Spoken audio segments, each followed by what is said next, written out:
Welcome to USA Sports Zone. Okay, week one of NFL fantasy football is finally here. And, the decisions you make this weekend, they're kind of the bedrock for your whole season. That's right. Every single choice matters. Getting it right now can really set you up. Absolutely. We've done the homework, gone through all the data to bring you some clear, actionable insights. So make sure you hit that subscribe button. Don't want to miss out. Exactly. We're here to cut through all that noise. We've got recommendations for quarterbacks, wide receivers, tight ends, kickers, and even defenses. Just trying to give you that edge for week one. Okay, perfect. Let's jump right in then. Yeah. Quarterbacks. After looking at everything, who are we feeling really good about, to lead your team this week? Well, our analysis is pointing pretty strongly towards Justin Fields with the Jets. I mean, his rushing ability, it's just historic. You mean the 178 yards game? Yeah. And the 1,000-yard season? Yeah, exactly that. And we think the new OC is going to use those outside runs, maybe even the tush push. That gives him huge upside. Plus, it's a revenge game against the Steelers.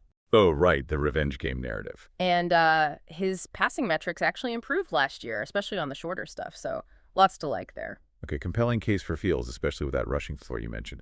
So on the flip side, who should you maybe pump the brakes on for week one? You might want to consider sitting Jared Goff, Oh. Lions QB. It's his first game without Ben Johnson calling plays, and, well, his history at Lambeau Field isn't great. Against the Packers? Yeah. I kind of remember that.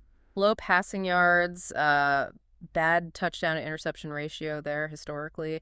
And now the Packers have Micah Parsons disrupting things up front. It looks like a really tough matchup for Goff. Okay, good call. Makes sense.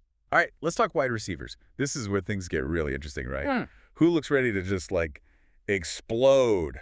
Travis Hunter, Jaguars. He's a must-start for us. He's expected to be a full-time offensive weapon this year. Full-time offense. Wow. Yeah, and the matchup. The Panthers gave up the 8th most fantasy points and the 2nd most touchdowns to receivers last season, so prime spot. Okay, Hunter. Anyone else? Xavier Worthy for the Chiefs, definitely high upside. Rashee Rice is out, suspended. So Worthy looks like Mahomes' #1 guy. The WR1 for Mahomes. That's huge potential. It is. He was great in the Super Bowl, and he torched the Chargers last year, too. They allowed a ton of TDs to receivers. Love those calls. But, sometimes the big names can be traps early. Anyone we should be cautious with? Maybe bench. Yeah, Stephon Diggs with the Patriots. Yeah. We're calling him a significant sit for week one.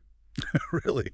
The Diggs. Why's that? Well, he's coming off that torn ACL, new team, new offense, rookie QB, and Drake Maye. There are just too many question marks. His health, snaps, the chemistry. Yeah. It's just safer to wait and see, Okay, yeah, that makes sense. Better safe than sorry in week one sometimes. Oh, right. All right, tight ends.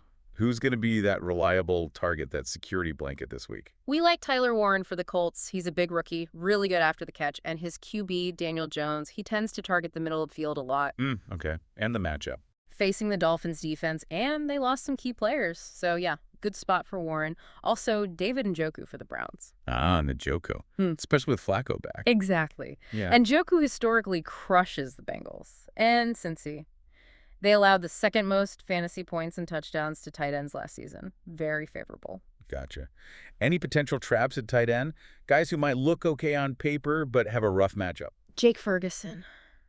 Cowboys. He's got a really tough one against the Eagles. Philly allowed the fewest fantasy points and yards to tight ends last year. Oof. Yeah, that's tough. And Ferguson struggled against them last season, even fumbled in both games. Also, Dalton Kincaid for the Bills. Faces that Ravens defense that shut him down in the playoffs, just 1 catch. Plus, he's apparently still splitting snaps. Right, volume concerns there. Okay, let's wrap up with kickers and defenses, those crucial edge plays. Who looks good? Kickers, Brandon Aubrey, Cowboys. Chase McLaughlin, Buccaneers. Both look like strong starts, good matchups according to our projections. And defenses. Any streamers. Definitely the Arizona Cardinals. They're playing the Saints and rookie QB Spencer Rattler, who had more picks than touchdowns and took a lot of sacks last year. Oh, interesting stream there. And the Jets' D is also in play. Aaron Rodgers takes his share of sacks, and Justin Fields on the Steelers. Historically prone to sacks and turnovers, too. Okay, makes sense. Now, who should we avoid? Any defenses or kickers you'd bench? Yeah, be careful starting the Dallas Cowboys defense against that Eagles offense. It's high-powered with Jalen Hurts, and remember, no more Micah Parsons for Dallas. That changes things. Big loss for that pass rush. It's huge. And also, avoid the Bills D against the Ravens. Lamar Jackson, Derrick Henry. That offense was putting up like 30 points a game against Buffalo last year. It's a buzzsaw. Okay, noted. Kickers to sit. Tyler Loop for the Ravens and Daniel Carlson for the Raiders. We see tougher matchups for them in week 1. All right, so wrapping it all up. Week 1 is really about making those smart, informed calls right out of the gate, using this kind of analysis to start strong. Absolutely. Every single player, every matchup, it's a unique puzzle piece. And if you understand these details, these trends we talked about, you can really gain an edge on your league mates. Well said. Thank you so much for tuning in to USA Sports Zone. We really hope these insights help you absolutely crush your Week 1 matchups. We appreciate you listening, and we'll catch you next time.